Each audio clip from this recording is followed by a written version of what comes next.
I now turn to Senator Kennedy, ranking member of the Court Subcommittee, for his opening statement. Senator Kennedy. Thank you. Welcome back, fellow patriots, to the Constitution Corner, where we defend liberty, expose corruption, and uphold the truth with the U.S. Constitution as our guide.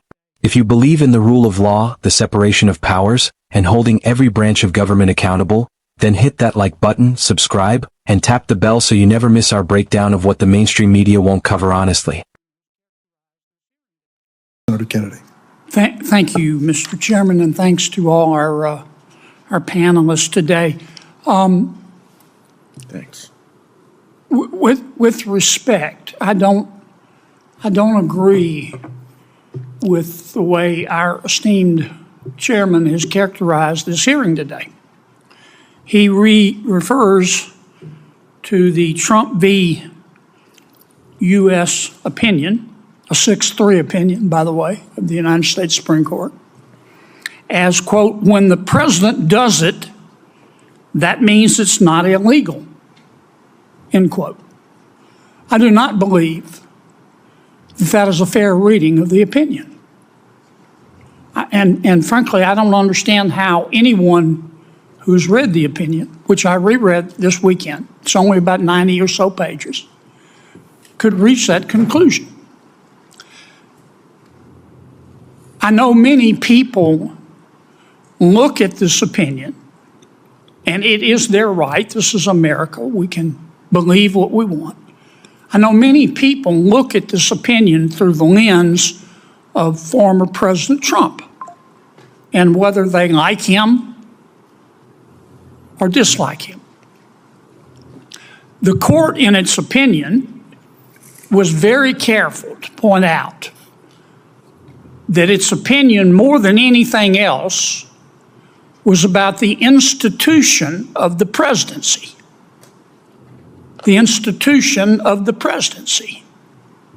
The opinion is not just about the litigants in front of the court. It's about future presidents and future Americas. That's point one. Point two. It is inaccurate to say, under Trump v. U.S., that a president of the United States has absolute immunity to do anything that he or she wants. That's just not accurate.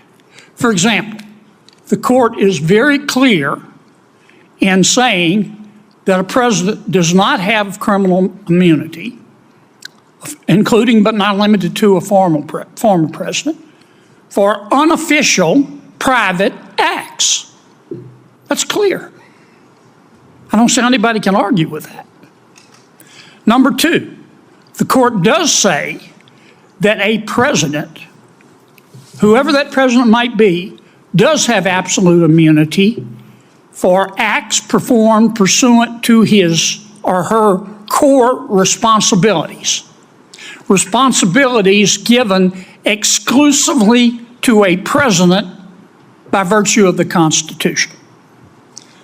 But there's a third category, which I would suggest will include most acts by a president. Those are acts taken pursuant to a president's authority, but authority that is also shared with the United States Congress. And the court does not say that a president cannot be prosecuted criminally for those acts. It does not. It does say that if a prosecutor, the prosecution, if it wants to prosecute a former president for that layer or category of acts, the burden of proof is on the prosecutor. Well, duh, the burden of proof is always on the prosecutor. You can call it presumptive immunity, but the burden of proof is always on the state.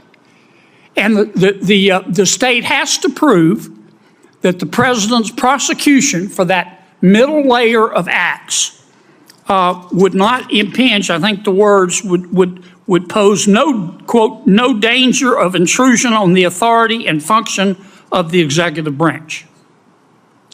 Now that's hardly absolute immunity.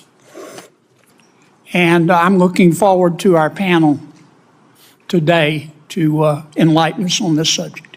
Thank you, Mr. Chairman. Now, let's talk about a moment of clarity, reason, and constitutional sanity that came out of the latest Senate Judiciary Committee hearing. I'm talking about Senator John Kennedy's opening statement during the debate over the recent Trump versus United States Supreme Court decision. First off, let me say this: thank God for Senator Kennedy. While others twist legal opinions into political attacks, Kennedy took the time to actually read the ruling 90 pages of legal reasoning that protects not just one president but the entire institution of the presidency. That's what too many people are missing. In his opening, Senator Kennedy respectfully disagrees with the chairman's interpretation of the court's opinion.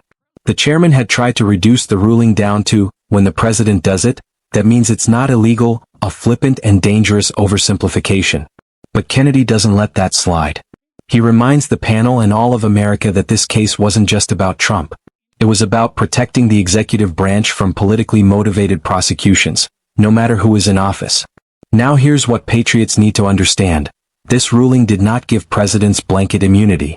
That's a lie being pushed by left-wing activists and their media echo chambers.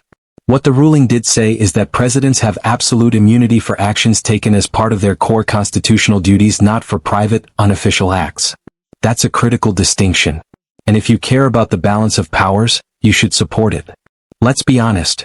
If a president could be criminally prosecuted every time their opponents took power, we'd be a banana republic. That's not hyperbole, that's historical fact. Just look around the world where political winners throw losers in jail. We are not going to become that kind of country, not on our watch. Kennedy further breaks it down. There are 3 categories of presidential actions. Private, unofficial acts. No immunity. Prosecution allowed. Core constitutional duties. Full immunity. Can't be prosecuted. Shared authority with Congress. This is the tricky middle ground. The court didn't grant immunity here, but it did raise the bar, putting the burden of proof on prosecutors to prove that their charges won't intrude on executive authority. That's not giving presidents a free pass. That's recognizing the complexity of the office and ensuring the presidency is protected from partisan attacks.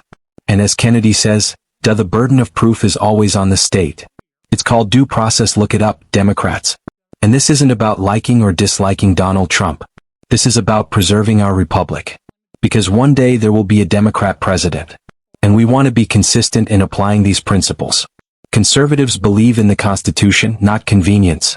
Senator Kennedy finishes strong, calling out the false claim that this ruling is about absolute immunity and calling for honest, informed debate from the panel. And folks, that's what we need right now: less hysteria, more constitutional clarity. So here's my take as a proud right-wing patriot. The Trump v. U.S. decision was a win for our republic, not any individual president. It reins in partisan lawfare, reinforces the separation of powers, and gives us a framework to protect the office, not just the occupant. This is what defending democracy actually looks like, not screaming on cable news, but upholding constitutional principles. If you agree, give this video a thumbs up, drop your thoughts in the comments, and subscribe to the Constitution Corner.